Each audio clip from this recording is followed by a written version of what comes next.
Today onwards, we are going to do a kind of a discussion on the chapters that are going to come in term 1.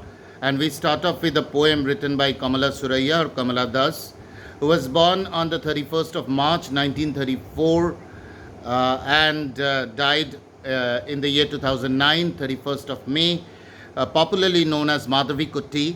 And she's one of the prominent female writers coming from Kerala, not only female, like any writer coming from the tiny state and picturesque state of Kerala, which is known as God's own country. And she had written in Malayalam and in English, was a popular columnist writing about children's issues, women's issues, politics, etc. etc. She is a very well known name in the southern part of the country.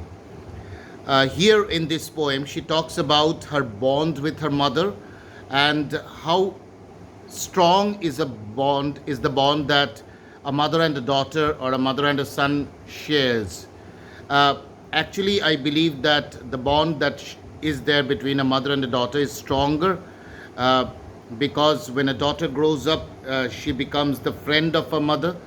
That happens with sons and fathers as well.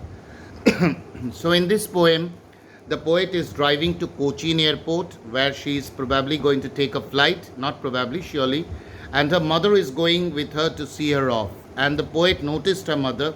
She found that her mother was dozing. Now, there's a difference between seeing and noticing. Noticing is more intensely, identifying, right?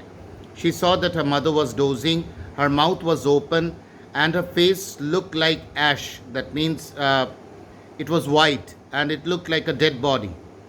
So, whenever we are troubled by a sad thought, we try to run away from that sad thought and think about something else. Here, the poet did that. She looked outside. She saw happy children coming out of their homes. She saw young trees running backwards.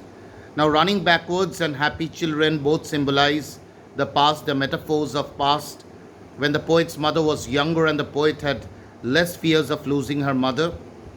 But the point is that no matter you try to run away from reality, you are unable to do that. After a certain point in time, you again have to come back. Even Keats did that several times by running to the world of the Grecian urn, running to the world of the nightingale, but that doesn't happen, right? So even after the airport security check, when the poet looked at her mother, she found that her mother's face was wan and pale, like the late winter's moon. And she understood that my mother is going to die soon, right? And she looked like the winter's moon, that means her face was pale, right? Without any brightness.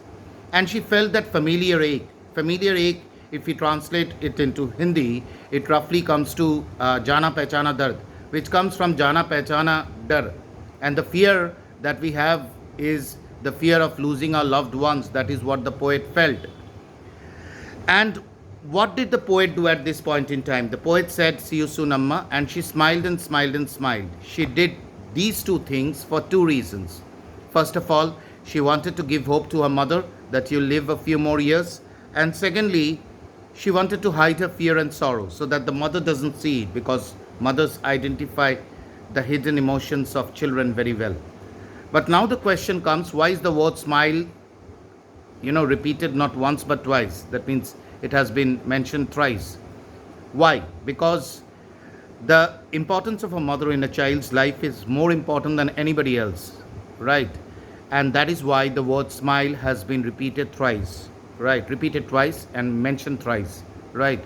So this is all about the bond that a daughter shares with her mother and what are the feelings of the daughter considering the imminent or probable death of her mother.